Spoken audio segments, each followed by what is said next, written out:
बिहार में विपक्ष की वोटर अधिकार यात्रा का समापन हो गया और आखिरी दिन विपक्ष ने अपना पूरा दमखम दिखाया। वोटर अधिकार यात्रा के आखिरी दिन राहुल गांधी भी खूब बोले। उन्होंने कहा कि वोट चोरी के मुद्दे पर पहले उन्होंने एटम बम फोड़ा था, अब वो हाइड्रोजन बम फोड़ेंगे। राहुल के इस बयान से एक नया घमासान शुरू हो गया है।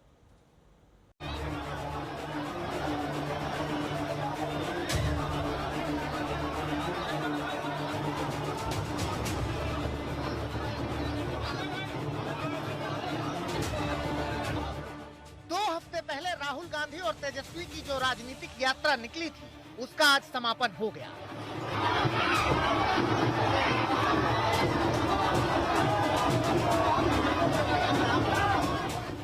बिहार के 23 जिलों में कुल 1300 किलोमीटर की यात्रा 110 विधानसभा सीटों से गुजरी।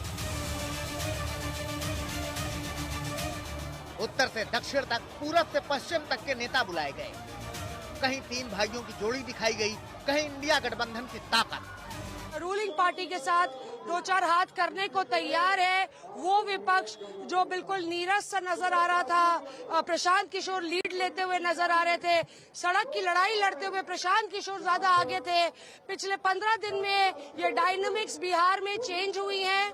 एक तरीके से आक्रामक तेवर राहुल गांधी और तेजस्वी यादव के नजर आ रहे हैं। यूपी से अखिलेश यादव पहुंचे थे, दक्षिण से स्टालिन, पड़ोसी राज्य झारखंड से हेमंत सोरेन और भी अलग अलग दलों के नेताओं ने साथ मिलकर बिहार में राजनीतिक शक्ति प्रदर्शन किया और समापन हुआ तो यात्रा का हासिल निकला हाइड्रोजन बम। एटम बम से बड़ा हाइड्रोजन बम होता है नहीं होता है? माधवपुरा में हमने एटम बम दिखाया था। बीजेपी के लोगों तैयार हो जाओ, हाइड्रोजन बम आ रहा है,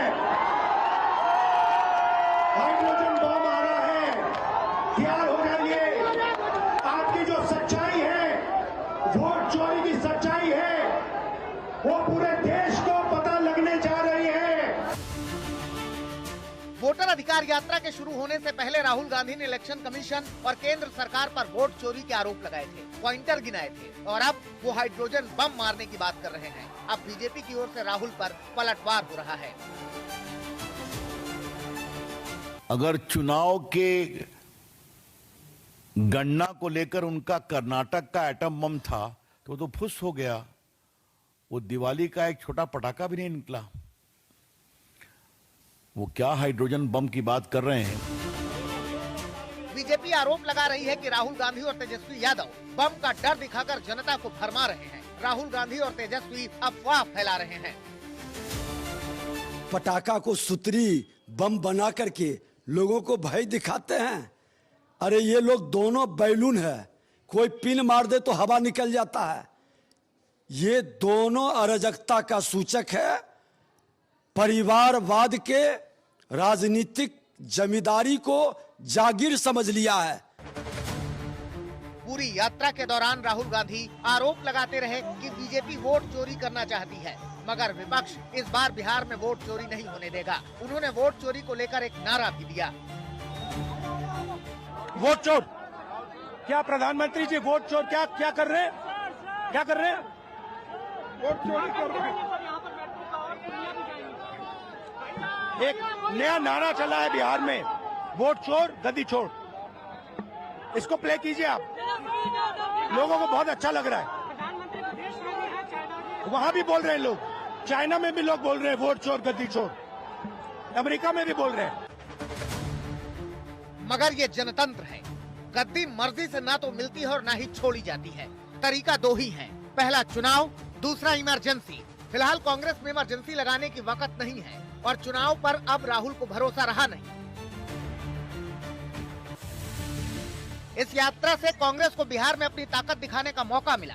चुनाव से पहले कार्यकर्ताओं में जान फूंकने का मौका मिला और तेजस्वी के सामने सीट बार्गेनिंग की ताकत मिली। एनडीए ने भी मोदी को गाली का मुद्दा खोज ही लिया। बचे रहे तेजस्वी, जिनका नाम एक बार भी राहुल ने बतौर सीएम कैंडिडेट नहीं लिया। आखिर में तेजस्वी यादव ने खुद को ही असली सीएम कैंडिडेट बताना शुरू कर दिया। पहले आरा में, फिर पटना में राहुल के मंच से तेजस्वी ने खुद को असली सीएम कैंडिडेट बता दिया। दरअसल जानकार मानते हैं कि चुनाव आयोग के स्पेशल इंटेंसिव रिवीजन विरोध के बहाने कांग्रेस ने आरजेडी को वोट चोरी के सियासी मुद्दे में बहला लिया और वोटर अधिकार यात्रा का प्लान कुछ ऐसा बना कि कांग्रेस ने दक्षिण बिहार से लेकर पूर्वी बिहार होते हुए उत्तर बिहार और मिथिलांचल होते हुए जिन 110 विधानसभा सीटों में से ये यात्रा प्लान की थी, उसमें 80 सीटों पर फिलहाल एनडीए और 30 सीटों पर इंडिया गठबंधन काबिज है। ऐसे में कांग्रेस ने इन सभी यात्रा रूट की सीट पर अपनी ताकत दिखा भी दी, खुद को मजबूत भी किया और अब आने वाले चुनाव में इन सीटों पर दावा भी ठोक सकते हैं। शशि भूषण और मौसमी सिंह के साथ रोहित सिंह, पटना, आज तक।